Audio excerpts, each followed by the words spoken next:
Endi nima deysizlar? Sifat darajasi qanaqa efirni? Yaxshi eshitilyaptimi? Yaxshi ko'rinyaptimi?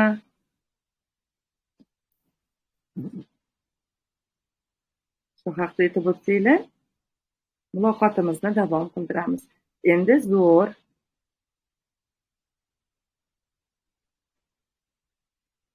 Ovoz yomon eshitilyapti.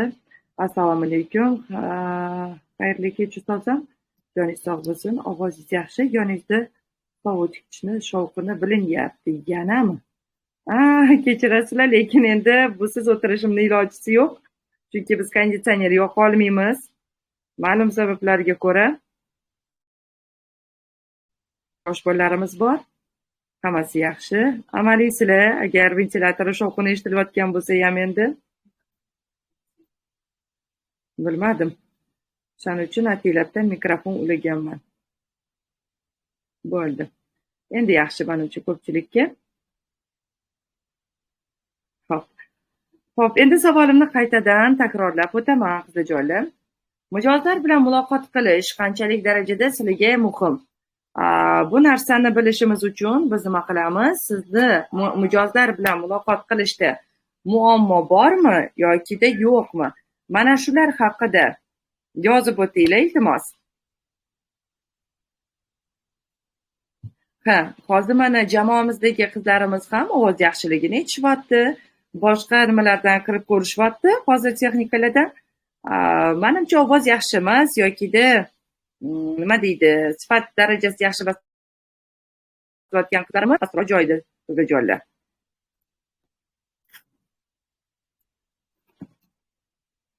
Xo'p. Qizlarjonlar, savolni yana qaytadan murojaat qilaman, kelinglar.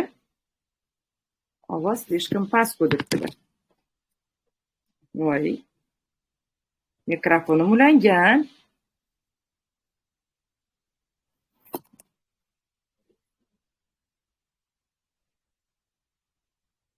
Chiqib ketib qaytadan kirishsin deysizmi? Qizlarjonlar, chiqib ketib qaytadan kiringlar-chi, agar nima yaxshi emas, sifat darajasi yaxshi emas deyotgan qizlarimiz. Chunki bugungi mavzuni oxirgi kunga o'zi ataylabdan qoldirganman.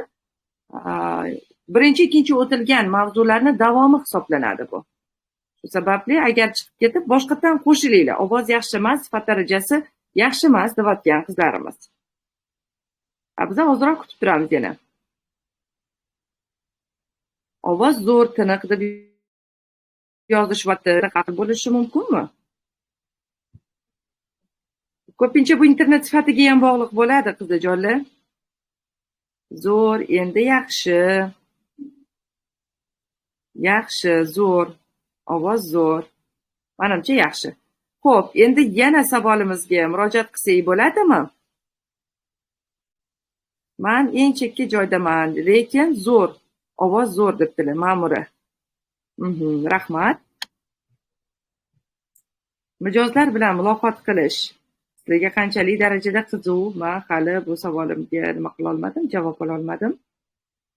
Qizlarjonlar, mana shu savolga javob berib o'tinglar. Adminlarimizdan iltimos qilamiz. Shu savolni yozib qo'yishsa post shaklida va buni qanaqa tartibda bilishimiz mumkin bo'ladi? Mijozlar bilan muloqot qilishda sizda muammolar bormi?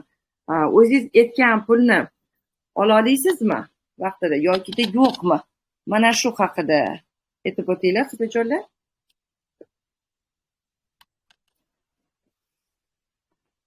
O'zingiz xohlagan pulni ola olasizmi yoki yo'qmi?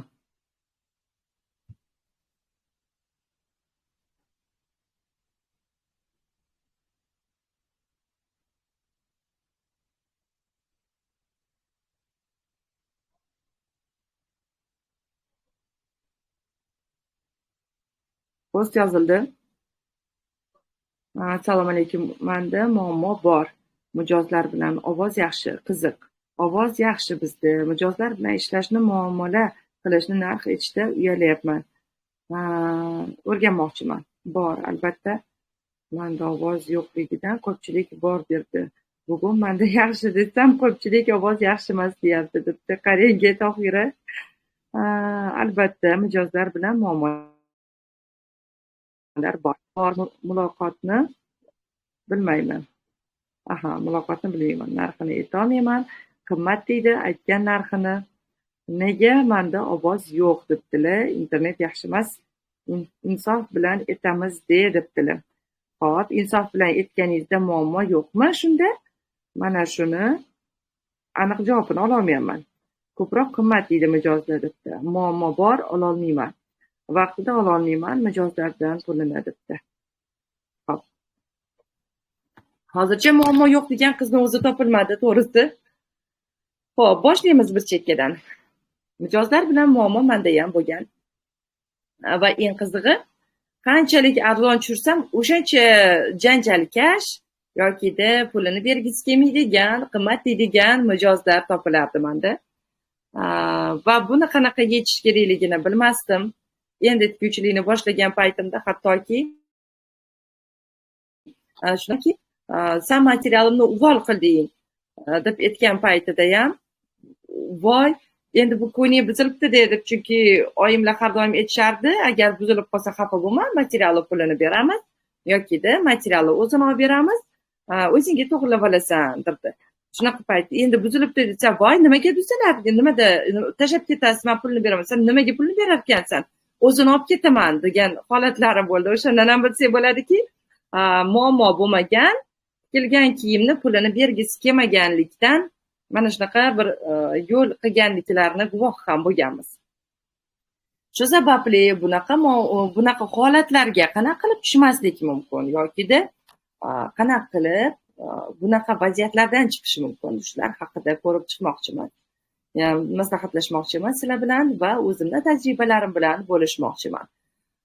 Sababi hozir mana tikuvchilik kasbini egallaganimizdan keyin biz bu mahsulotimizni, xizmatimizni sota olmas ekanmiz, bizni nima deydi, pulimiz ko'payishini, o'z-o'zidan mijozlar bizdan minnatdor bo'lib qolishini kutishimiz noto'g'ri bo'ladi. Birinchi o'rindagi sabab bu albatta bu bizni o'zimizga bo'lgan ishonchimiz bo'ladi. Shu sababli birinchi, ikkinchi marafonda har doim yangi webinarimizda har doim aytadiganim, birinchi o'rinda bu bilimni oshirish kerak deganman. Bilimiga to'liq ishongan inson mijozlar bilan muloqotni o'rganishi bu normal holat. Bilimiga to'liq ishonmasdan turib, menga o'xshab, o'ziga ishonchi baland bo'lib, bilimi past bo'lgan taqdirda ham mana shunaqa bir vaziyatlar bo'ladigan bo'lsa, unda albatta bu normal holat emas. Shu sababli har qanaqa darsimda ham bilimni to'liq o'rganmaguncha biz biznes haqida yoki pul ko'paytirish haqida darslarni o'tmaymiz. Shu sababli universal bu safar ancha cho'zildi. Qizlarimizni tez ulgurib bera olmaganligi sababidan, vazifalar vaqtida bajarilmaganligi sababidan, mayli menga vaqtimni nimasi yo'q, qizg'amayman, lekin darsliklar to'liq o'zlashtirilishi kerak va ana undan keyin biznes darsliklariga o'tamiz, ana undan keyin bitiruv kechalarini o'tkazamiz deb kelishganmiz. Shu sababli bizda yanvar oyida boshlangan 3 oy davom qilishi kerak bo'lgan darsimiz naqd 6 oy deganda yakuniga yetdi va kuni kecha bizni o'tgan kuni 2 kun oldin bitiruv kechalarini ham nishonlab oldik birgalikda. Mana shunaqa. Aytmoqchi bo'lgani, bilimni mustahkamlamasdan turib, biznes bo'yicha, biznes g'oyalar bo'yicha shug'ullanish mutlaqo noto'g'ri. Chunki o'zingizga bo'lgan ishonchingiz albatta sizga pand beradi. Quruq ishonchni o'zi, quruq o'zini qo'ynini ko'tarishni o'zi hech qachon foyda bo'lmagan. Siz faqat bu yo'qotasiz. Nimaga mijoz yo'qotasiz deb aytmoqman? Bitta mijozni imkoniyatini ko'rsatib bermoqchiman sizga. Sizdan rozi bo'lsin, norozi bo'lsin, 14 ta mijozni yoki sizga olib kelishi yokida qaytarib ketishi imkoniyati bor. U siz haqingizda gapirmagan taqdirda ham. Bo'ladi-ku, qaysidir bir magazinga kirsangiz yokida men ko'pincha qimmat magazinlarga kirishni yaxshi ko'raman. Qanaqa g'oyalar qo'llanilgan ekan? Bu qimmat magazinlarda nima sababdan qimmat ekan deb tahlil qilishni juda ham yaxshi ko'raman, xo'jalar. Mana shu qimmat magazinlarga kirgan paytingizda bo'ladi-ku, qaysidir bir sotuvchilar kiyib ko'rsangiz, kiyimlarni primerka qilgan paytingizda ko'rona nimani kiyib ko'rsangiz ham yana sizga voy shunaqa zo'r turdi, oling siz uchun tikilgandek bo'lyapti degan gap so'zlari har doim ham insonni o'ziga jalb qilmaydi. Chunki magazinga kirasizmi, to'g'ri etilgan yokida to'g'ri etilmagan sotish uchun qilinayotgan harakatlarni albatta farqiga boradi insonlar. Va endi afsuski bunaqa xarakter bizani nimamizda ham bor.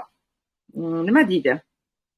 Ko'chalarimizda ham uchraydi. O'zini tikkan kiyimini xatoligini ko'rib turgan bo'lsa ham, voy sizga zo'r turibdi, risi chiroyli chiqdi deb maqtashi bu behuda.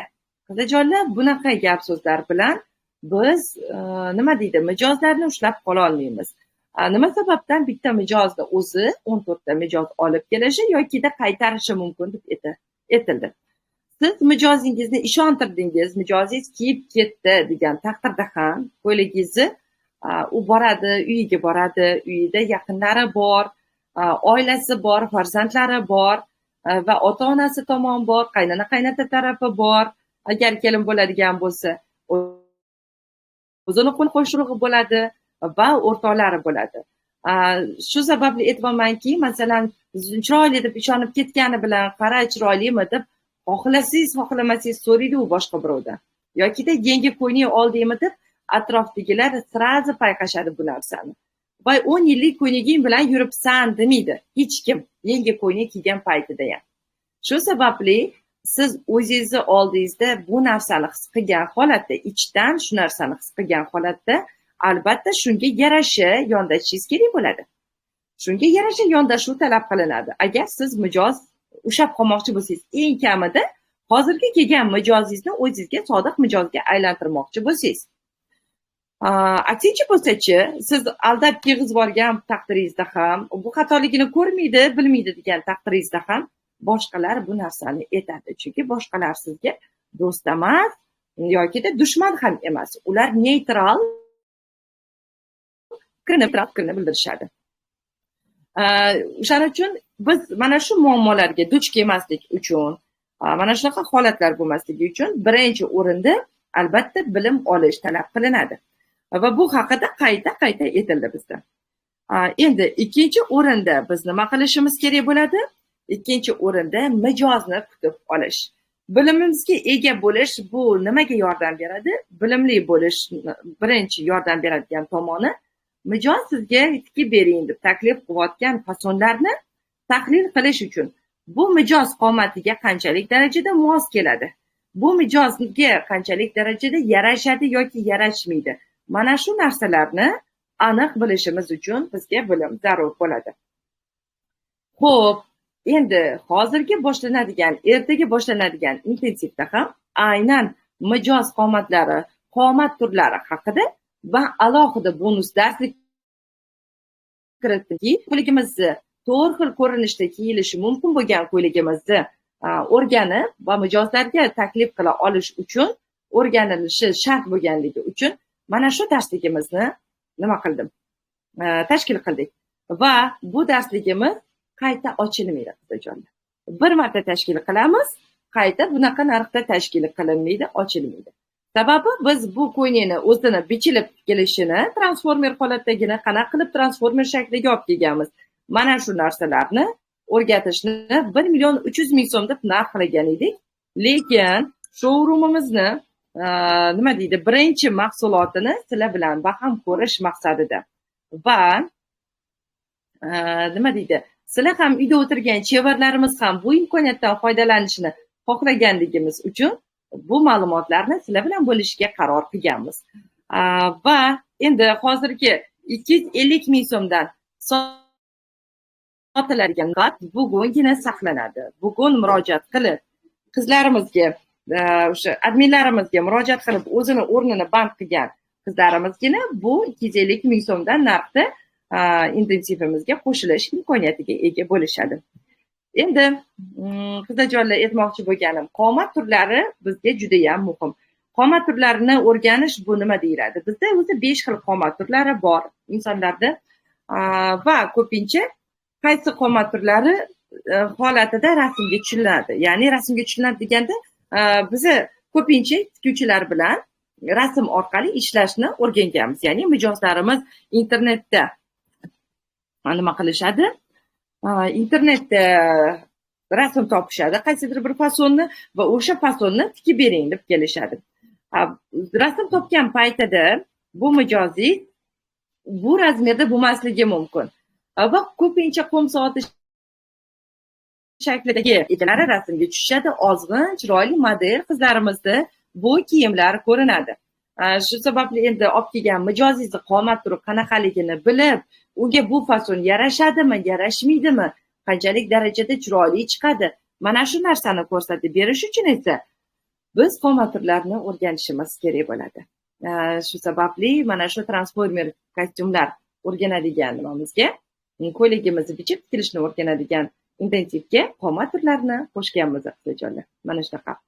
Xo'p, birinchi o'rinda yana borib bilimga taqalyapti. Bilimni egallab bo'ldingiz degan tushunchaga keladigan bo'lsak, masalan, shu transformer kiyimimizni o'rgatadigan darsligimizda biza qaysi mavzularni o'rgatishimizni xohlaganligimizni, qaysi mavzularni kiritganligimizni men sizlarga bir chekkadan eslatib o'taman. Xo'p, qanaqa bonus darsliklar borligini. Bu bonus darsliklarimiz bonus darsliklarimizni o'zi chunki hozir har biri 500 ming so'mdan sotilgan intensivlar, ya'ni marafonlar hisoblanadi. Bu yerda yozilgani bor edi.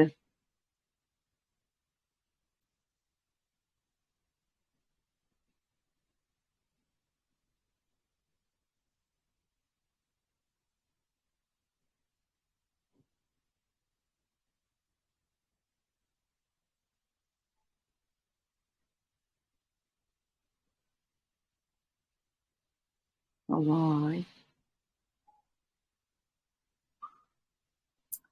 Sizlar topolmadim. Adminimizdan iltimos qilamiz. Qaysi bonus darsliklarni berishimiz kerakligini yozuv shaklida joylab qo'yinglar iltimos. Sababi qizlarimiz qanday bonus darsliklarni, transformer kiyimlarni bichib tikish darsligida, intensivida qanday bonus darsliklarni o'rganilishi mumkinligi haqida tushunchaga ega bo'lishini juda ham xohlayapmiz. Adminlarimizdan iltimos qilardikki, mana shu bonus darsliklarni alohida kiritib o'tishlarini. Sababi bu bonus darsliklarimiz hammasi bosqichma-bosqich o'rganiladigan darsliklar hisoblanadi.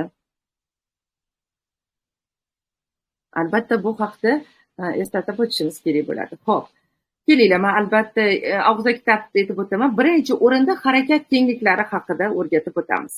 Ikkinchi o'rinda harakat qomat turlari haqida o'rgatib o'tamiz. Uchinchi o'rinda to'g'ri o'lcham olish haqida o'rgatib o'tamiz. Bonus darsliklarni o'zi hali qizajonlar. To'rtinchi o'rinda andoza chizish haqida o'rgatib o'tamiz. Beshinchi bonus darsligimiz ikkita ko'ylakni puli bilan biznes boshlash haqida yo'nalish beramiz. Oltinchi o'rinda esa atelye yurg'izish bo'yicha yo'nalish beramiz qizajonlar.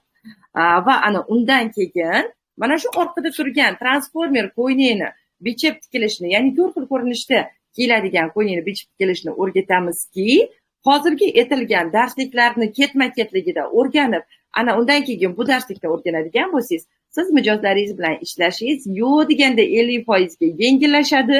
Sababi siz yana bir yangi yo'nalishni ochasiz, yana bir yangi bosqichga qadam qo'yasizki, tayyor kiyimlarni sotish imkoniyati bo'ladi sizda, qizajonlar. Tayyor kiyimlarni esa o'zingiz sotuvga chiqarmaysizda, ma'lum bir darajada pul nimaga bilimga ega bo'lgan holatda siz sotuvga chiqarasiz bu narsani. Endi aytmoqchi bo'lganim gap shundaki, biz qomat turlarini o'rganishni nima sababdan qo'shganligimizni aytib o'tmoqchi edim sizlarga. Va nima sababdan birinchi o'rinda bilim kerak deyapmiz mijozlar bilan muloqot qilganda, chunki mijoz qaysidir bir joyini noto'g'ri deganda siz to'g'riligini biladigan bo'lsangiz, bu narsani aytib berishingiz shart. Agar buni aytib bera olmas ekansiz, unda nima deydi, mijozlar bilan muloqot qilishingiz, uyalishingiz yokida pulini kam olishingiz, mijoz o'zi har doim nimaga, tikuvchiga pulni kam berishga harakat qilib turadi. Sababi shundaki, o'zini mana olayotgan uslugasini siz qiymatini oshirib bermaguningizcha, bu mijoz tikuvchilar ko'p, o'zi oddiy uyda tikyapti deb bilimingizni qadrsizlantiradi. Bu narsa qayerdan kelib chiqadi? Siz o'zingiz bilimingiz yetarli emas ekanligini his qilib turgan paytingizda bu tashqariga albatta bilinadi. Xo'p, endi birinchi o'lcham olishdan sizni bilimga ega ekanligingizni, bilimga ega mutaxassis ekanligingizni bildiruvchi bitta nima bor? Sabab bor va bu sabab haqida hozir gaplashamiz siz bilan. Bu bizada o'lcham olish bo'ladi. O'lcham olayotgan paytingizda birinchi o'rinda fasonni hal qilamiz. Boya aytganimdek, qomat turlaridan kelib chiqqan holatda sizga ko'rsatgan fasonni yarashadimi yoki yarashmaydimi? Mana shu narsani aytib bergan paytingizda mijozingiz siz haqida boshqacha fikrga borishni boshlaydi. Sababi ko'pchilik tikuvchilarimizda qanaqa vaziyat bo'ladi? Ularga nima ko'rsatadi? Fason ko'rsatadi. Bo'ldi deydi, xo'p bo'ladi, tikib beraman deydi. O'zingiz xohlagandek chiqazib beraman deydi. Va mijozlar bu narsani allaqachon eshitib bo'lishgan. Va bu afsuski o'zini isbotini topmaganligi uchun tikuvchilarimizga ishonch shu sababliki tikuvchilarimizni ko'pchiligi bizada yaxshi haq olisha olmaydi. Ya'ni yaxshi haq olisha olmaydi deganda, agar oyiga siz 20 ta ko'ylak tikib, hattoki $200 ham ishlamaydigan bo'lsangiz, bu juda ham past tikuvchini ko'rsatkichi hisoblanadi. Juda ham arzon narx, ya'ni 130 mingdan to'g'ri keldi degan taqdirda ham 20 ta ko'ylak uchun juda ham arzon narx hisoblanadi va bu sizni mehnatingiz qadrlanyapti degani emas istajonlar. Mana shundan bilib olsangiz bo'ladi, siz qanchalik darajada mijozlaringiz tomonidan qadrlanasiz yoki qadrlanmaysiz. Qadr qachon paydo bo'ladi bizda? Qachonki siz o'zingizga bo'lgan ishonchni oshira olsangiz, o'zingizga bo'lgan bilimingizga bo'lgan ishonchni ko'rsatib bera olgan bo'lsangiz, ana o'shanda bo'ladi. Zakaz olishga keladigan bo'lsak, zakaz olish har doim ham qiyin bo'lgan, qiyin demayman. Qiyin demaylikcha o'tadigan bosqichi bor. O'zi aslida masalan tikuvchilikda birinchi bosqich nima deganda, o'sha sirtda ishlash bo'ladigan bo'lsa, juda ham arzon narx beriladi. Sirtda ishlaydiganlar bormi oramizda? Sirtda ishlash arzon narx beriladigan bo'lsa, sirtda ishlagandan ko'rasi albatta bitta kiyim tikkaniga 50 ming, 60 ming olish bu yaxshi ko'rsatkich. Sababi sirtda necha yuztalab kiyim tashaladi, hatto minglab kiyimlar tashash mumkin oyiga. Lekin baribir juda ham oz kam narx olganligi hisobiga baribir mablag' juda ham past bo'ladi. Shu sababli eng past darajasi bu sirtda tikuvchi bo'lish.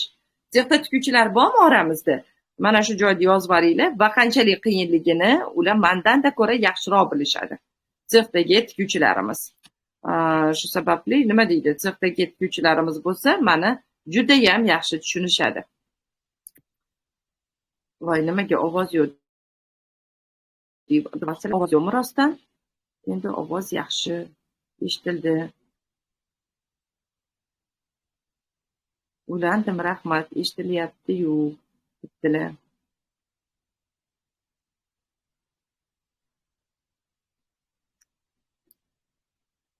Ovoz yaxshimi, yomonmi qizijonlar? Ovoz yo'q deyapsizlar. Mayli. Davom qildiramiz. Har holda ovoz bor degan tikuvchilarimiz bor oramizda. Yuqori ehtimol bilan bizda internet ulanganligini hisobga oladigan bo'lsak va bizlarni eshitayotgan qizlarimiz borligini hisobga oladigan bo'lsak, ovoz yaxshi. Xo'p, oranglarda sirtda tikuvchilar bo'ladigan bo'lsa, men aytayotgan gaplarni tasdiqlaydi qizajonlar. Eng past haq oladigan chevarlar bu tikuvchilar hisoblanadi. Ya'ni sirt tikuvchilari hisoblanishadi. Ulardan ko'ra ko'proq albatta bichuvchilar oladi. Mana shuni nimaga ko'proq olishi, ularda jismoniy mehnat 2-3 barobar kam bichuvchilarda. Hattoki bitta bichgan paytida ular tikuvchilar qiladigan mehnatni 4-5 barobar kamiga qiladi. Bir haftalik kiyimni bir marta bichishi mumkin ular. 5-6 soat sarflaydida bir haftalik kiyimni bichib tayyor qilib tikuvchilarga berib ketishi mumkin. Tikuvchilar tinmasdan bir hafta harakat qiladi. Lekin o'shanda ham oylik oladigan, pul oladigan paytiga kelgan paytida bichuvchilar ko'proq narx olishadi. Sababi juda ham oddiy. Bichuvchilar aqliy mehnat bilan band bo'lishadi. Tikuvchilar esa jismoniy mehnat bilan band bo'lishadi. Jismoniy mehnat esa qizajonlar afsuski hech qachon yuqori baholanmagan. Aqliy mehnat esa yuqori baholanadi. Shu sababli o'qish, o'rganish har doim bizga foyda bergan. va mana shu tomonlama har doim ustunligi bor. Endi yana nimaga keyingi mavzuga keladigan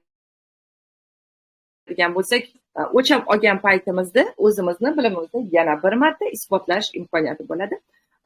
Siz fason tanlab bo'ldingiz rasmdan mijoz kelgan paytida. Mijozni qanaqa kutib olish kerak, qanaqa kiyimda bo'lish kerak, bu haqda o'tgan jonli efirlarimda aytib o'tganman. Bu narsani bilasizlar allaqachon. Va mijozlar kelgan paytida endi biz fason tanlashga keladigan bo'lsak, rasmdan ko'ra fason tanlab, qomat turiga qarab fason tanlab bo'ldik. Endi keyingi masalamiz bu bizada o'lcham olish bo'ladi. Fasonni kelishi bo'lgandan keyin. O'lcham olishga keladigan bo'lsak, ich kiyimga birinchi o'rinda e'tibor qaratiladi. Ich kiyimga deganda, buni endi hozir ketma-ketlikni eshitgandan keyin mijozingizga telefon orqali aytasiz. Telefonlashmasdan kelgan bo'lsa, buni qaytarib yuborishga haqqingiz bor. Siz aytasizki, o'sha tayyor kiyim bilan kiyadigan ich kiyimingizni olib keling. Chunki rangi ma'lum bo'ladi. Materialni rangi aniq. Masalan, bejli rangdagi ich kiyim bilan kiyadimi yoki qorami, oqmi, albatta nima qilinadi, o'zlari hal qiladilar va ana undan keyin shu ich kiyimda o'lcham olishingiz kerak bo'ladi. Ich kiyimlarimiz ham bizda har xil push-uplar bor yoki yozgi topiklar bor. Mana shunaqa paytda ko'krak aylanasi, ko'krak joylashuvi tubdan farq qiladi qizchalar. Mana shunaqa bir tayyor kiyimni olishga kelgan paytida ich kiyimi xalaqit qilganligi sababli agar tushunmovchilik bo'ladigan bo'lsa, ayb tikuvchida deyiladi. Bu ayblov juda ham to'g'ri. Sababi tikuvchi bu narsalarni bilib, mijozni ogohlantirish kerak. Mijoz bilmasligi tabiiy hol, sababi mijozda bunaqa imkoniyat, sababi mijozda bunaqa bilim yo'q. Agar bilganida bu narsalarni allaqachon qilib kelgan bo'lardi, qizlarjonlar. Ich kiyimga e'tibor qaratamiz, ana undan keyingina biz o'lchashni boshlaymiz, qizlarjonlar. Ich o'lchaydigan bo'lsangiz, o'lcham bilan muammolar paydo bo'ladi sizda va kiyimni olayotgan paytida muammo bo'lishi tabiiy hol. Xo'p, buni nima qilgandan keyin aniqlik bilan o'lcham olishimiz kerak. Hal qilganimizdan keyin. Aniqlik bilan degan paytimizda mana aynan Difar metodimda bu metodni onamlar ikkalamiz nima qilganmiz, asos solganmiz bu metodga. Difar metodimizda biz aniqlik bilan o'lchashga, hech qanaqa taxminiy holatlar bo'lmasligiga juda ham katta e'tibor qaratamiz. Aynan mana shu o'lcham olish sababli biz bez primerka tikish imkoniyatiga ega bo'lamiz. Faqat bu joyda endi ishonch bo'lishi kerak. Ishonch bo'lganda, masalan, to'g'ri topdimmi nuqtasini, to'g'ri o'lchay oldimmi, xato qilmadimmi degan tushunchalar albatta qiyin bo'ladi. Shu sababli to'g'ri o'lcham olish bo'yicha ham men bonus darsga kiritganman. Orqada turgan transformer ko'nikimizni bichida mana shu bonus darsliklar sizga taqdim qilinadi. O'lcham olish darsligi bor bizda, aniqlik bilan ko'rsatilgan bo'ladi. Ham video shaklida, ham rasmlar shaklida taqdim qilinadi bu darsligimiz. Ana undan keyin biz andaza chizish holati bo'lishi kerak bo'ladi. Mijozni kuzatib yuborgandan keyin andaza chizamiz, aniqlikka asoslanib, harakat kengligidan, qomat turlaridan foydalangan holatda biz modellashtiramiz. Ana undan keyin bizda birinchi primerka payti keladi. Biz primerka tikish imkoniyatiga ega bo'lasiz qachonki mana darslarimni hech bo'lmasa 10 kishida takrorlab ko'rganingizdan keyin. Boshida inson o'ziga ishonmasdan anaqa qiladi, kattaroq olishi mumkin, 1-2 sm yokida katta oladigan bo'lib, kichkinaroq olib qo'yishi mumkin. Mana shunaqa paytda biz nima qilamiz? Ikkilanish paydo bo'ladi bizda. Ikkilanish paydo bo'lgan paytida esa buni kattaroq harakat kengligiga e'tibor qaratmaslik bo'ladi. Harakat kengligi bizga nimaga yordam beradi? Harakat kengligi bizga odam qomatida qanchalik darajada yaxshi turadi, odam qomatiga qanchalik darajada yaxshi mos keladi. Mana shularni belgilab berishiga yordam beradi. Biz taxminiy ravishda kichkina kelib qolsa-chi deb qo'rqib yoniga 5-6 sm dan qo'shadigan darajada bo'lmaydi.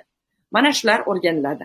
Birinchi primerkaga kelgan paytida esa siz qo'rqib yoki men taxminiy qilib olgan bo'lmaydi, sal kattaroq oling deb katta qo'ygan joylaringizni tuzatish uchun ruxsat beriladi. Ya'ni 3 ta joyda o'zgartirish mumkin andazani. Birinchi primerkada. Bu ko'krak bel bo'ksa aylanalaridan bo'ladi. Ikkinchisi orqa kenglikdan bo'ladi. Uchinchisi mana shu bo'yini nimasini aniqlik bilan regulirovka qilib olish bo'ladi. Mana shunaqa. Mana shu 3 ta joydan aniqlik bilan ko'rib olishimiz mumkin. Agar 3 tadan ortiq bo'ladigan bo'lsa, ustozim aytadiki, Dinara sani andazang brakdir. Sani aytiladi. 3 tadan ortiq joyda tuzatdingizmi primerkani, demak andaza brakligi bo'ladi. Endi bu narsa nimaga yordam beradi? 3 ta joydan olish mumkin deganda, bu yana borib o'sha o'lchamni mustahkamlashga yordam beradi. Siz o'lchamda kiritib qo'ygan sonlaringiz bor-ku va primerkadan keyin qaysi holatga keldi? Mana shu holatni albatta kiritish kerak bo'ladi. Nimaga?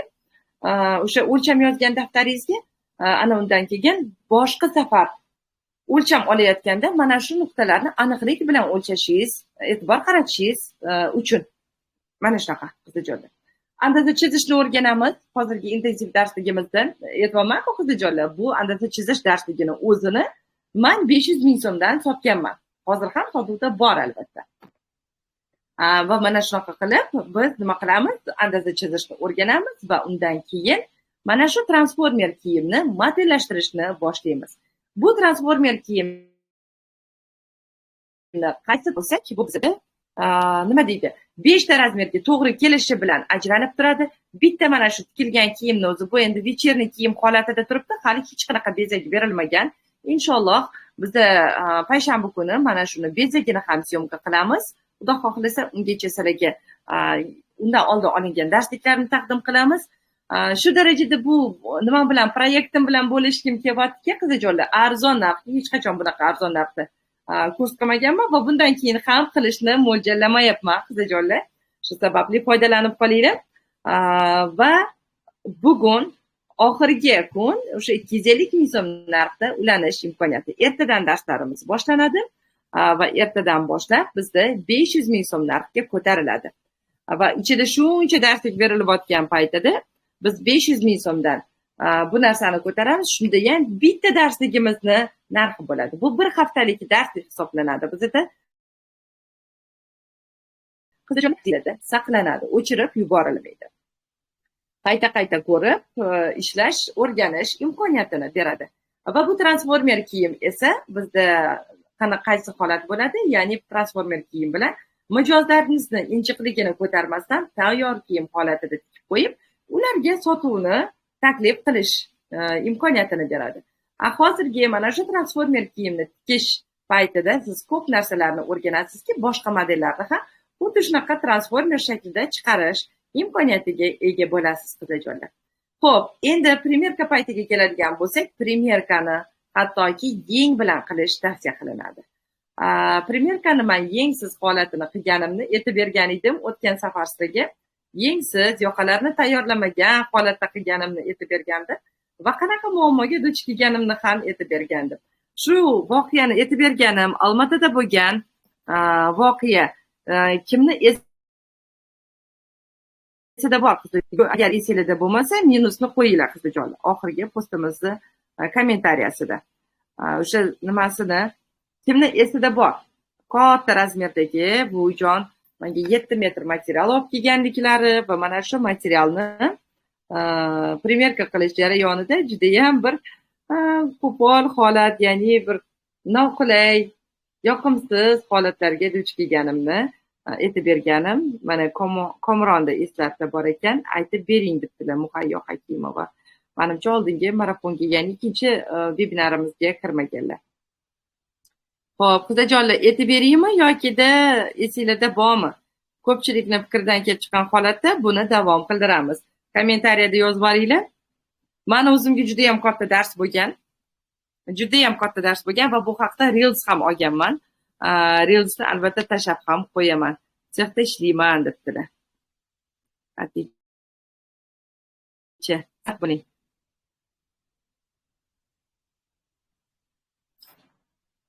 Aytib bering, iltimos debdilar Oygul. Esimda bor debdilar. Voy tavba. 2 kishi bilaman degan, 2 kishi bilmayman degan.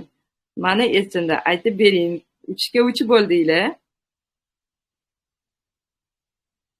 Yana bir kishi yozsin, o'shandan hal qilamiz. Aytib beramizmi yoki yo'qmi? Esimda bor. Qiziqjoylar, ko'pchiliginglar bilarkansizlar va bugun jonli efirdan keyin albatta Reels'ni ham joylayman. Bu haqda Xudo xolasa o'zinglarga kerakli xulosalarni chiqarib olasizlar. Xo'p, esimda bor, men eshitmaganman debdilar. Albatta Reels joylaymiz bugun. Mana shu premyerka paytida yengi yoqalari tayyor holatida, yengi ulangan bo'lsa ham, overlock qilinmagan shaklda bo'lsa ham, buni mijoz ko'rish kerak. Deyarli tayyor kiyim. Nima sababdan? Holatida bizda harakatlanishimiz ancha yengil bo'ladi. Ulanmagan paytida. Yeng ulangandan keyin esa bizda harakat cheklanishi mumkin. Va orqa kenglikda biz andoza chizishni o'rgangan paytimizda aniq ko'rib olamiz bu haqda. Orqa kenglikda biz harakat kengligini qo'yamiz. Mana shu harakat kengligini olish kerakmi yoki yo'qmi biz mijozdan so'raydigan paytimiz bo'ladi. Mijozni qarori bilan bu narsani yoki olib tashlaymiz yokida qoldiramiz. Mana shunaqa bir vaziyatlar borki, mijoz bilan maslahatlashib, keyin qaror qabul qiladigan. O'shaning uchun premyerkaga deyarli tayyor holati bo'lishi kerak va o'lchamlarimizda ham yubka uzunligi oldidan, yubka uzunligi orqadan o'lchanadigan o'lchovlar kiritilganki, mana shu o'lchovlarga asoslangan holatda kiyim bo'yi aniq ko'ringan shaklda bo'ladi. Ya'ni ketmagan, oldi osilib ketmagan holatda bo'lishi kerak bo'ladi. Keyingi bosqichimiz bu bizada agar mana shu endi bu mijozdan so'rash kerak deganda nimani bildiradi? Kelinglar mana shunga aniqlik kiritib oling. Orqa kengligini biz harakat kengligini yarmisiga, orqa kenglik yarmisiga 1 santimetrdan harakat kengligi qo'shamiz. Ya'ni umumiy orqa kengligi 2 santimetr harakat kengligi qo'shiladi. Bizga bu aynan mana shu harakatni yengilligini ta'minlab beradi. Matoyingiz cho'zilmas bo'ladigan bo'lsa ham. Cho'ziluvchan matoyimizda esa bizni bu harakatimiz taqalib qoladi va yengimizda torlik hissini beradi. Agar mijoz sizni kiygan kiyimingizda o'zini qulay his qilmas ekan, bu kiyim hech qachon nima deydi, yaxshi ko'rib gapiralamaydi. Bu kiyimda qulaylik bo'lmasa, har qanaqasiga chiroyli bo'lsa, bu kiyim insonga bir rohat bag'ishlamaydi. Va orqa tomonda yo'qligi uchun sitiladigan mato bo'lsa, aynan o'sha orqa kengligidan yeng ulangan chog'ida sitilish boshlanadi. Mana shunaqa tomonlarini ko'rib chiqishingiz uchun siz mijoz bilan maslahatlashishingiz kerak bo'ladi. Trikotaj, cho'ziluvchan matolarda buni hojati yo'q, faqat orqa kenglikni o'zini qo'yib olasiz. Andoza chizayotgan paytimizda va uni cho'ziluvchanligi nimasi darajasi yengingizda torlik hissini bermaydi. Shu sababli bu cho'ziluvchan matolarga taalluqli emas, cho'zilmas matolarga taalluqli bo'lgan holat hisoblanadi. Premyerka bizga birinchi premyerkamiz aynan shuning uchun kerak bo'ladi. Premyerkani endi aniq ko'rib olib, yelkalar joyidami, tushmaganmi, o'zin joyida bo'ladigan bo'lsa, overlock qilib olib va premyerkaga tayyorlagan paytda yiqqan paytingizda albatta 0.5 ta tikishingiz kerak bo'ladi. 5 millimetrda tikishingiz kerak bo'ladi choqini. Chunki masalan buni so'kib tashlab boshqa joydan yurishingiz mumkin. Bugun biroz charchaganim chiqmadi to'g'risi. Bitiruv kechasi bo'ldi bizda va dachaga ketdik. Dachaga ketganda ham juda ham bir aktiv kun bo'ldi. Hali ham charchoqlarim bor to'g'risi. Xo'p, o'shaning uchun bizda mijoz bilan muloqot qilishda yana ko'rayotganinglardek, mijoz bilan suhbatdan ko'ra ko'proq bilimga ehtiyojimiz bor. Bilim esa men hozir sanab o'tayotgan, sizlarga bonus darslik shaklida berilayotgan darsliklar hisoblanadi, sizlar. Mana shunaqa. Buni birinchi premyerkasini yaxshi o'tkazib olgan inson bemalol tayyor holatida kiyimni tayyorlab qo'yib, endi premyerkasiz ham berib yuborishi mumkin. Faqat bir hafta ichida kelib olib ketadigan bo'lsa. Mijozlarga shunaqasi kiyimni berib yubormaslikni men nimadan ustozimdan o'rganganman. Oxirgi ustozimdan, ya'ni almatalik Galiya ismli ustozim bo'lganlar meni, hali ham borlar. Va mana shu nimani berib yubormaganlar. Mijozlarning kiyimlari taxlanib turardi. Agar bir hafta ichida kelmasalar, oradan 2 hafta o'tdimi, 3 hafta o'tdimi, 1 oy o'tdimi, kelib men kiyimimni olib ketishga keluvdim yokida kiyimimni berib yuboring shoferimdan deydigan bo'lsa, bermasdilar. Yo'q, o'zingiz kelasiz, man sizni o'lchamlaringizni o'lchayman. Agar bu o'lchamlaringizga to'g'ri keladigan bo'lsa, keyin berib boraman deb aytardilar. Buni sababi nimada? Ko'pincha nimalari, mijozlari ustozimni biz atelyeda nima qilganmiz, malaka oshirganmiz. Ustozimni mijozlari yangi yildan oldin zakaz qilib, kelishga vaqti bo'lmasdan, agar dam olishga ketib qoladigan bo'lsalar yoki yangi yilni o'tkazib kelgan paytlarida, qanaqadir tug'ilgan kunlarda ular eslardan chiqib qolib keyin keladigan bo'lsa, nimaga bermadingiz deb so'rasam, voy olib ketmoqchi edi pulini to'lab deganimda, voy ha hozirda ular yeb semirib keladida, 1-2 kilo yig'ib, bellari qorinlari chiqib keladida, keyin tor bo'lib qolsa maydor bo'lamanmi dedilar. Ular to'g'ri gapirdilar, chunki mijozlarga kiyimni berishdan oldin tekshirish bu juda ham muhim joylar. Ayollar qomati ayniqsa o'zgaruvchan va mana shu o'zgaruvchanligi qanchalik darajada nima qilgan bo'lsa, o'zini ta'sirini ko'rsatgan bo'lsa, bu narsa haqida biz bilishimiz kerak bo'ladi. Mana shunaqa haqiqat. Mijozlar bilan muloqot qilish asosan bilimga borib taqaladi va primerka jarayoniga borib taqaladi. Siz unaqa xushchaqchaq, ko'p gapiradigan inson bo'lmagan taqdiringizda ham bilimli inson bo'lib, degan mijozingizni tinchgina kutib olib, hech qanaqa gap so'zlarsiz o'lchab, o'zingiz ishingizni qilib, yana jo'natadigan bo'lsangiz, astag'firullah, baribir qadrlanasiz. Baribir qadringizga yetishadi, sababi bu yerda natija yaxshi chiqadi. Natija yaxshi chiqmas ekan, siz ming shirin suxan bo'ling, ming gapdon bo'ling, ularga yaxshi muomala qiling, hech bittasi o'tmaydi, barchasi 0 hisoblanadi. Mana shu haqida men sizlarga yana bitta savol bilan murojaat qilmoqchi edim, qizlarjonlar. Mijozlari ko'p bo'lgan chevar bo'lish uchun qaysi xarakterlar bo'lishi kerak deb o'ylaysiz o'zingizda? Qaysi xarakterlar bo'lsa, mana shu yaxshi mijozlari ko'p bo'lgan chevarlar bor. Qaysi xarakterlari bor bo'lgan insonlarga mijozlar ko'p keladi deb o'ylaysizlar, qizlarjonlar? Mana shular haqida yozinglar. Men sizlarga bitta nimani aytib bermoqchiman. Sizlarni fikringlardan kelib chiqqan holatda.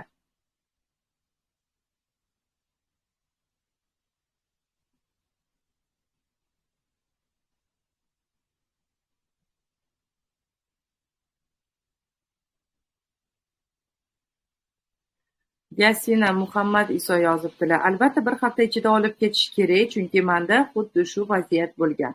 Chunki 2 haftadan keyin kelgan, уже qo'yni tor bo'lib qolgan. Materiali to'laganman. Semirib ketibsiz degani uyalganman. Voy bejari asalimay. Qarang qanaqanday chalimiz. Bu ham bir nima deydi? Bir hafta ichida olib ketmasangiz, to'lacharoq bo'lishingiz bor deb albatta eslatib qo'yishimiz kerak.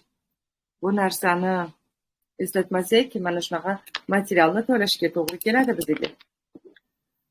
Chunki biz mijozlarimizni qomatini kontrol qila olmaymiz. Siz olgan o'lchamlaringiz bilan o'sha paytdagi o'lchamlarni ko'rsatishingiz kerak hech bo'lmasa. Men o'lcham olgan paytimda mana shunaqa razmer bo'lgan.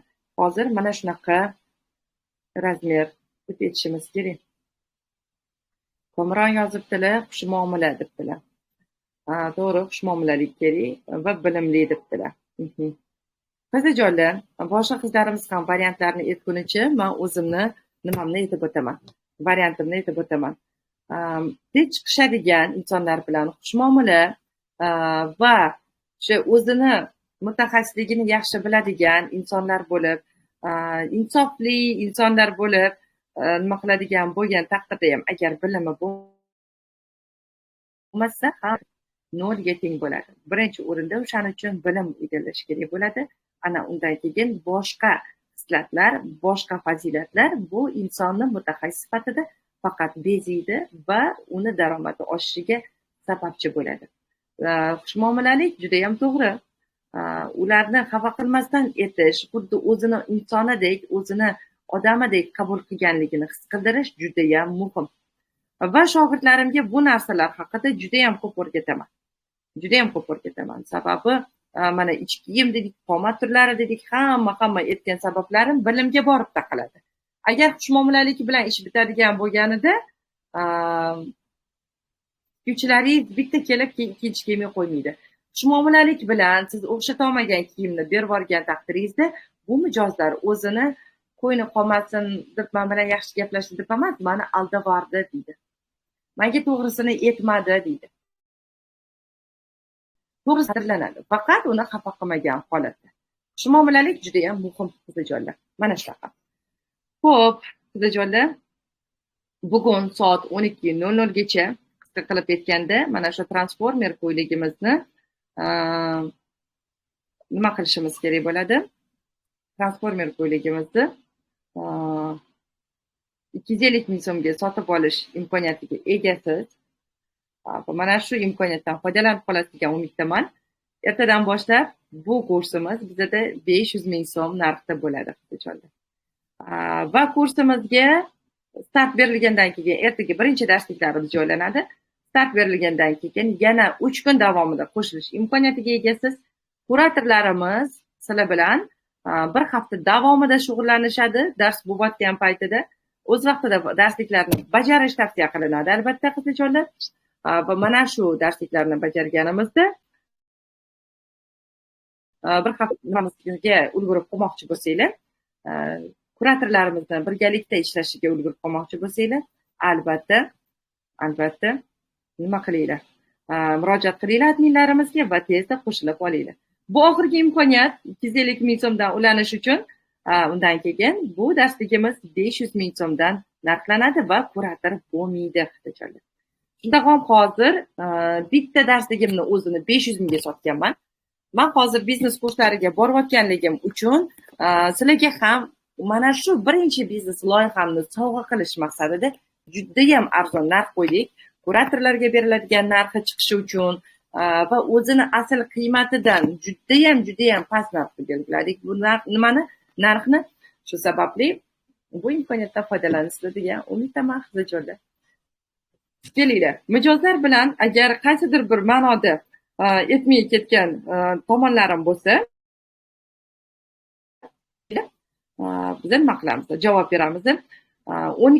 10:30gacha kelinglar, nima qilaylik? U yog'iga biroz charchadim, to'g'risini aytaman.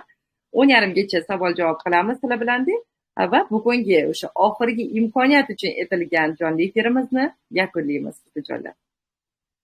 Savollaringiz bo'lsa, albatta qoldiringlar. Mijozlar bilan muloqotda qaysi savollarga javob olishni xohlardingiz? Men sizlarga 10:30gacha javob berishga harakat qilaman, qizijonlar.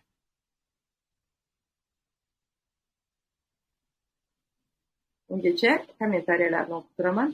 Yaxshi xushmuomala bo'lishi kerak debdilar. Sifatga katta e'tibor beradigan tikuvchi, to'g'ri, sifat birinchi o'rinda bo'ladi. Kasbini o'zi yaxshi bilsa, muomala bo'lmaydi debdi. Muammo bo'lmaydi debdi. Yo'q, muammo bo'ladi. Kasbini yaxshi bilgan taqdirda ham muammo bo'ladi. Bu yerda mijozlarni to'g'ri aytyaptimi, noto'g'ri aytyaptimi, shuning uchun bilimli bo'lish kerak. Noto'g'ri aytayotgan bo'lsa, men nasiyaga olib ketaman yokida buni pulim tushganda beraman degan paytida yo'q deya olishni bilishimiz kerak bo'ladi, qizijonlar. Ko'pincha mijozlarimiz ham o'zida yaxshi turgan kiyimni narxini pasaytirish uchun, narxini bergisi kelmaganlikdan gap topadigan paytlari ham bo'ladi. Muammo bo'ladi. Chunki har xil inson bor, bu narsani biz tan olishimiz kerak bo'ladi va shunga yarasha nima deydi? Tayyor turishimiz kerak bo'ladi. Bunaqa paytda agar siz ko'rib turibsiz hamma tomoni yaxshi, agar o'shanda ham narxini tushirishga harakat qiladigan bo'lsa, unda aytasizki, siz bu kiyimda materialini olib kelib o'zingizni haqqingiz bor deb o'ylayotgan bo'lsangiz, men bu materialga mehnatimni sarflab, vaqtimni sarflab qo'yning holatiga olib keldim va bu narsa sizga yoqmayapti. Keling, sotuvga qo'yamiz. Agar sotilib ketgan paytida olasiz. Sotilmasdan oldin pulini olib keladigan bo'lsangiz, unda o'zingiz olib ketasiz. Agar sotilishidan keyin keladigan bo'lsangiz, men sizga materialingizni pulini chiqazib beraman degan fikrni ayting, qizajonlar. Umuman boshqacha reaksiya ko'rsatadi mijozinglar. Umuman boshqacha reaksiyada bo'ladi. Shu sababli mana shunaqa bir tomonlari borki, siz bilimingizga o'zingizga ishonchingiz bor va nima deydi, o'zingizga ishonchingiz bor, lekin mijozingiz sizdan narxini tushirishni xohlab turibdi. Shunaqa paytlarda qanaqa qilib nima qilish kerak, qanaqa qilib yo'l tutish kerak, shularni shogirdlarimga har doim o'rgatib boraman.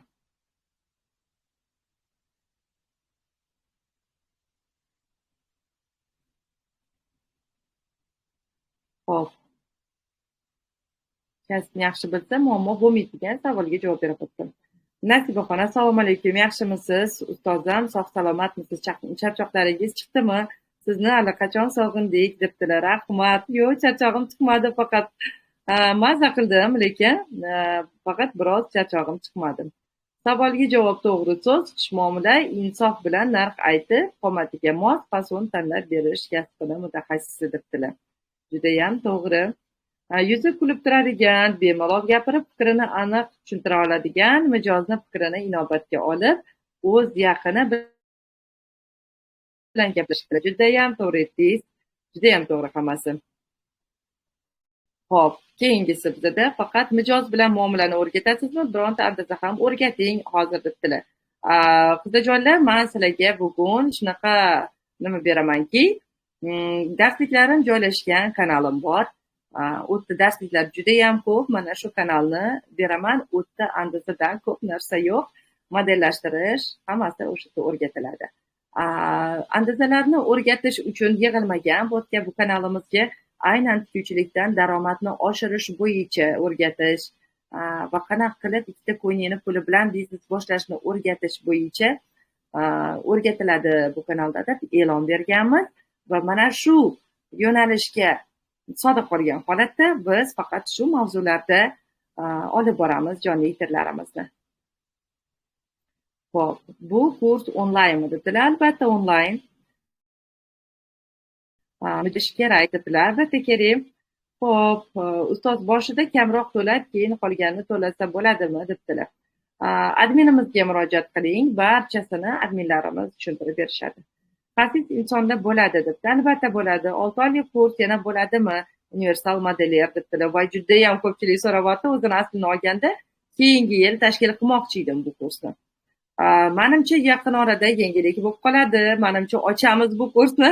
Chunki bitiruvdan keyin, bitiruvdagi nima deydi, o'tiblardan keyin, natijalardan keyin, natijani albatta o'zinglar ko'rib turibsizlar, qizlarimizni egnlarida hayotda bir marta ham вечерний tikmagan qizlarimiz ham judayam chiroyli kelishdi.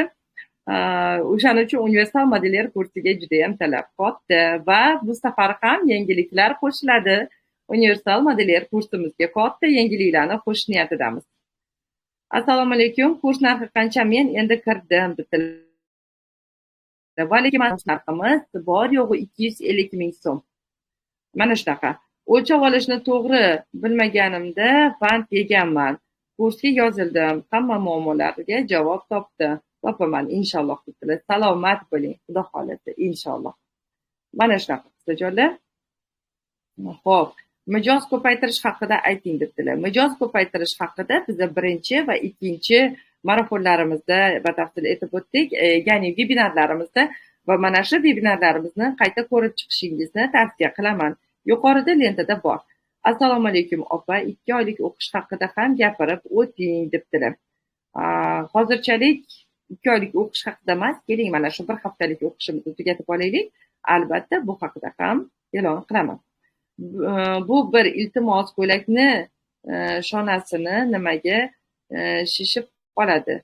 Shonasini. Bu savolni tushunmadim, Imronbek.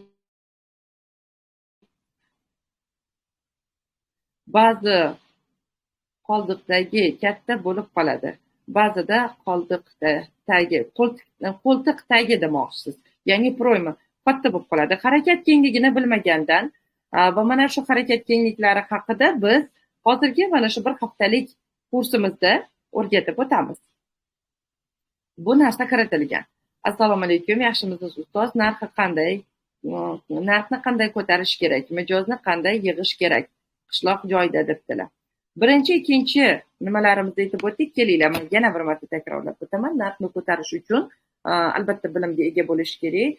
Madinaxon opamiz borlar bizada, birinchi potokda o'qigan, universal modelyer kursini tugatgan opamiz. Ungacha faqat abaya tikardim, nima deb aytganlar, oson fasonlarni tikardim deganlar. Moda kiyimlarni tikish maqsadida sizni kursingizga yozilganman dedilar. Va bizada bitiruv kechamizga pushtidan sal nimaroq, ochroq bo'lgan persk rangli ko'ylak tikib kelganlar va mana shu ko'ylagini ishonasizlarmi, qizajonlar o'tirgan joyida sotganlar. 850 ming so'mga sotganlar. O'zini tan narxi 200-250 ming so'm atrofida bo'lgan. 50 ming, 60 ming, 70 ming so'm uzog'i olgan opamiz bo'lganlar. Endi tasavvur qiling, bittani o'zida 600 ming so'mga nima qildilar? Tikish haqini qo'yib etoldilar. Chunki bitiruv kunida ular videoga tushdilar, rasmga tushdilar va primoy tashadilar. Mijozlariga kanal ochish kerakligini tavsiya qilganman, mana shu tavsiyaga amal qildilar. Va birinchi o'sha qimmat sotgan kiyimlari edi. O'shanda aytdim, nimaga juda ham arzon etdingiz, вечерний kiyimlar qimmat turadi dedim. Shunaqa desam, voy, o'sha narxi yeta olganimga shukr qilmaysizmi deganlar. O'shanda. Chunki hali o'zlari unaqa katta narxga tayyor emas va mijozlarim ko'tarmasachi deb qo'rqib ketganlar. O'shanda 850 ming deganlarida bo'ldi, men olaman deb aytishgan o'shanda mijozlarim. Mana shunaqa qilib birinchi sotuv shunaqa bo'ldi. Endi ular nima qildilar? Keyingi nimalarda, bosqichlarda men aytdimki, har doim aytaman, bilimi to'liq bo'lgandan keyin siz turetskiy kiyimlarni qimmatini ko'ring va o'sha turetskiy kiyimni qimmatini o'zingizga bichib tikib kiying deyman. Hamma aytadi, voy, men bu qimmat turetskiydan olsam-da deydi. Ayollarimiz kiyimni yaxshi ko'rishadi, qizajonlar. Qimmat kiyimlarni darrov payqashadi. Va mana shunaqa deb so'ragan paytida, yo'q, o'zim uchun tikdim deb aytasiz. Nech pulga tikib berasan deb o'z-o'zidan so'raydi. O'shanda aytasiz, men oddiy tikuvchi emasman. Mana hozir sotilishi aytaylik $200 ekan, men $100 ga tikib beraman. Material hammasi ichidan deydi. Yoki sotilishi mana $100 ekan, men $50 ga tikib beraman senga deydi. Bu nimani bildiradi? Bu chiroyli taklif bildirishni anglatadi. Ya'ni deya olmaydigan darajada taklifni bildiring, yo'q, menga tikish haqqingni aytgin desa, yo'q, unda men ishlamayman deysiz. Chunki men oddiy tikuvchi emasman, unda boshqa tikuvchiga tiktira qo'ygin deysiz. Ana o'shanda o'ylashni boshlaydi. Boshqa tikuvchi tikib bera olmasa-chi, o'xshata olmasa-chi deb. Chunki u sizni eginingizda ko'rib turibdi, sizga o'xshaganini va shunaqa qilib u sizga xaridor bo'lyapti hozir. Va yana uni ustiga e'tibor qarating qizajonlar, narxingizni oddiy tikuvchinikini bermoqchi. Shunaqa paytda siz o'zingizni usloviyangizni, shartingizni qo'yish imkoniyati bo'ladi. Mana shunaqangi bir momentlarni hosil qilish kerak bo'ladi. Mana shunaqangi bir holatlarni, vaziyatlarni yuzaga keltirgan paytingizda siz o'zingizni nimangizni qo'ygan, shartingizni qo'ygan holatda ularga narx eta olasiz. Siz endi oddiy ishchi emas, oddiy qora tikuvchi emas, siz endi hamkor sifatida bo'lasiz u bilan. Sizni mahsulotingiz ularga kerak, sizni mahsulotingiz arzon, ko'chanikidan, lekin sifati unikidan yaxshi. Kerak bo'lsa, unikidan-da yaxshiroq. Sababi standart bo'yicha tikiladi, hammani qomati esa standartga mos kelmaydi, qizajonlar. O'shaning uchun bunaqa paytda birinchi o'rinda yaxshi sifat bera olishingizni ko'rsatishingiz kerak, ikkinchi o'rinda o'zingizni shartingizni qo'ya olishni ham bilishingiz kerak bo'ladi. Mana shunaqa tartibda siz ham mijoz ko'paytirasiz, ham mijozingizdan oladigan narxni oshira olasiz. Mana shunaqa. Men sizni kuzatyapman debdilar. Salomat bo'ling, xursandman. Assalomu alaykum opa, yaxshimisiz? Hozir to'lov qila olmayapman, ertaga qilsam bo'ladimi? Shaharga chiqib qilaman debdilar. Muhsina, adminlarimizga yozing, albatta bu haqida ogohlantiring. Hozir ogohlantirib qo'yadigan bo'lsangiz, albatta ertaga ham mana shu narxda to'lov qilib qo'shilish imkoniyatiga ega bo'lasiz. Opa, buni o'rgatasizmi debdilar. Assalomu alaykum, yaxshimisiz? Ishlaringiz yaxshimi? Offline kursingizni qayerda aytamanda, offline kursi yo'q, lekin offline kursimni men onlayn o'qigan shogirdlarim uchun ochmoqchiman. Ya'ni 1 oylik malaka oshirish kursi sifatida ochmoqchiman va yaqinda xudo xolasa showroomimizda katta o'zgarish bo'ladi. Mana shu hozir orqamizda turgan transformer kiyimimiz showroomimizning birinchi loyihasi bo'ladigan bo'lsa, showroomimizni вечерний ko'ylaklar, kelin ko'ylaklar bilan boyitishni va davom qildirishni niyat qilamiz. Shu sababli hozirgi birinchi loyihamizni bu bizga o'sha kuzatuvchilarimizga bizani jamoamiz nomidan hadya bo'la qolsin degan taqdirda o'zini tan narxidan ham past narxda hozir buni darslik sifatida berdik qizlarimizga. Mana shunaqa.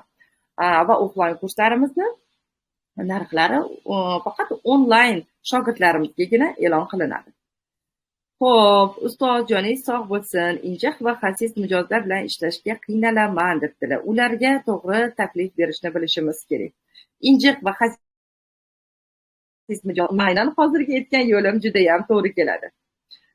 Ya'ni o'zingiz chiroyli bir qimmat kiyimni bichib, tikib kiyib olishingiz kerak bo'ladi va mijozlaringizga ko'rsatgan paytingizda mana shu qimmat narxni yarmini ichingizga etsangiz, agar ularga juda ham to'g'ri keladi. Andazani noldan o'rganishim kerak, kursingizda bormi debdilar. Hozir bir haftaligimizda bor albatta. Mijozni har doimiy mijoz qilishni siri bormi? Albatta bor. Siz baribir yana aylanib takliflarga borib taqaladi. Siz oddiy ko'yning lozim bilan uni doimiy qila olmaysiz. Hozirgi zamonga mos holatda bo'lib, yangi fasonlarni chiqarishingiz kerak bo'ladi. Va har doim aytamanki, tikuvchilarimiz har doim o'zini stiliga e'tibor qaratish kerak, o'zini imajiga e'tibor qaratish kerak bo'ladi. Ana o'shandagina mijozlari ularni egnidagi kiyimlarni yangilik sifatida qarashadi va sizni oldingizga qayta kelishiga majbur qiladi aynan shu ko'rinish. Mana hamma xatolarim borda debdilar. Xo'p, ustoz, anaqa bo'lsa, xatolaringiz bo'lsa, hozirgi bir haftalik kursimiz sizga ayni muddao bo'ladi. Asosiy kursingiz qancha? Podiumga chiqish o'qiyman, lekin yoshim 43da. Bo'laveradimi debdilar. Opajon, mendan katta ekansiz, Oygul opa, lekin bizani mana holatimda 64 yoshli onaxon ham shogirdim bo'lganlar. Lekin ishoning, atrofda ular bilan birga o'qiyotgan 18-16 yashar qizlardan-da ko'ra yaxshiroq o'rganganlar. Hozirgi yoshingiz bunda olib qaraganda siz nima xohlashingizni bilasiz. Nimani o'rganishni xohlashingizni maqsadingiz aniq. O'shaning uchun bu aslini olganda yoshroq qizlarimizdan ko'ra yaxshiroq o'zlashtira olishingizga yordam beradi. Yoshdan ahamiyati yo'q. Assalomu alaykum ustoz, xayrli kech, charchamayapsizmi debdilar. Va alaykum assalom, rahmat. Biroz charchaganman Ayzaxon. Ko'ylakni tikdi. Voy assalam, baribir tushunmayapman. Ko'ylakni tikdi degan nima? Qirg'iziston so'mga qancha bo'ladi? Qirg'iziston so'mga bilmadim, lekin $19 tashkil qiladi, 250 ming so'm. Xo'p. Trapetsiya bichimdagi kiyimlarim orqa tarafi uzun bo'ldi.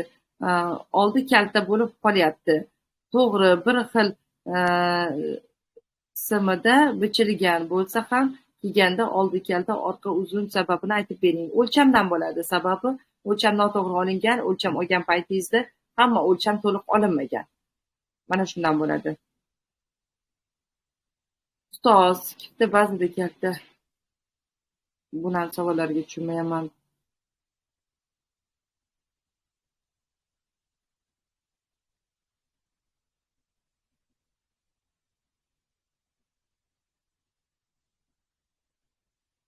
Qizijo'li, Imronbek, Shahranbek profil egalarini savollarini tushungan bo'lsanglar, men charchaganmanmi? Nimaga tushunmayapman bular savollarini? Men alohida o'zimga tashlab qo'yaydi shu narsani. Agar qizijo'li sizlarning yordaminglar kerak, mana shu savolni menga tushuntiribroq beringlar. Nimaga men tushunmayapman? Yoki haqiqatda charchadim. Ustozim, kursdoshim Ma'muraxon bitiruvga kiygan kiyimlarini qo'shnilariga sotibdilar debdilar. Xursandman. Ularda ham xuddi shunaqa holat bo'libdi demak. Xursandman. Katta rahmat, ustoz, joningiz sog' bo'lsin. Bizga vaqt ajratganingiz uchun. Bolalarimni uxlatyapman, ovozingizni eshitolmayapman debdilar. Men andazasiz bichaman, opam. Sizdan o'rganaman. Inshaalloh nasib bo'lsa debdilar. Inshaalloh, albatta. Matosi qanday? Transformer ko'ylakni debdilar. Jarko atlasnoy. Bir haftalik kursda andaza o'rgatasizlarmi? Dars bir haftada necha marotaba bo'ladi? Soat nechida? Men yosh bolam bor, qaynonam, qaynotam bor. Shunga debdilar. Dildoraxon, darslarimni har doim onlayn tartibda olib borishimni asosiy sababi ham aynan shunda. Kimdir o'qiydi, kimdir ishlaydi, kimdir farzandli, oilali. Ayol kishini turmushga chiqqan bo'lsin, chiqmagan bo'lsin, o'ziga yarasha ishlari yetarli bo'ladi. Biz onlayn tartibda qilganligimizning sababi shundaki, ertalabdan dars tashaladi, bizada dars tashalgandan keyin bu darslikni ko'rib, hamma o'ziga qulay paytida bajarib olishligi uchun biz ertalabdan tashlaymiz. Ertalab kimgadir qulay bo'lsa, ertalab bajarsin. Kimgadir sahar qulay bo'lsa, sahar bajarsin. Kimdir obedda, xohishiga qarab. Shu sababli bu narsadan xijolat bo'lishni hech ham hojati yo'q. Va onlayn darsliklarda qolishimni asosiy maqsad ham shundaki, qizlarimiz, ayollarimiz o'ziga bilmagan holatda, oilasini ishlariga xalaqit qilmagan holatda o'rgana olishiga imkoniyat bo'lishi uchun. Ayniqsa musulmon oilalarida har doim ham nima qilishmaydi, ruxsat berishmaydi ko'chaga chiqib o'qishiga. O'shaning uchun bunaqa paytda, bunaqa vaziyatda onlayn o'qish har doim qulay bo'lgan. Dars har kuni bo'ladimi? Bir haftada bittala dars har kuni bo'ladi. Dars har kuni bo'ladi. Pulini bo'lib to'lashlikka naqd pulim yo'q deb opa debdilar. Adminlarimizga murojaat qiling, iltimos bu borada. Opa, kurslaringiz oyiga qancha tushuntirib bering debdilar. Adminlarimizga murojaat qilsangiz, Iroda Chevar profil egalari albatta nima qilishadi. Kifta yelka degani, yelkasi katta kichik bo'lib qolishi o'lchamga bog'liq asalim. O'lcham Imronbek, Shahranbek profil egalari o'lchamdan bo'ladi. Yelka qiyaliklarni to'g'ri qo'ya olmagandan bo'ladi. Bunisi esa borib o'lchamga borib taqaladi. O'lchamni to'g'ri joylashgan shunaqa. Qizijonlar, qolgan savollarni o'qimayman, biroz charchadim. Inshaalloh o'ylaymanki, hozirgi oxirgi efirimizdan ham o'zingiz uchun to'g'ri xulosa chiqarasiz va imkoniyatdan foydalanasiz. Hozir mana adminlarimizni profillari qoldirilgan, mana shu profilga yozib qo'yib, mani joyimni band qiling, ertaga qo'shilaman degan taqdiringizda ham bugungi o'sha 250 ming so'm narxda to'lov qilish imkoniyatiga ega bo'lasiz. Ertaga murojaat qilgan qizlarimiz esa 500 ming so'm narxdan qo'shilish imkoniyatiga ega bo'lishadi. Mana shunaqa. Barchalar bilan suhbatlashganimdan, fikringlarni o'qiganimdan, yana virtual tarzda bo'lsa ham diydor ko'rishganimdan juda ham xursandman. Yaxshilikda, sog'lik, salomatlikda ko'rishni nasib qilsin. Yaxshi dam olinglar. Ertaga albatta Transformer kiyimlarimizni darsligi boshlanadi. Bonus darsliklar bilan boshlaymiz albatta. Barchalarga omad tilayman.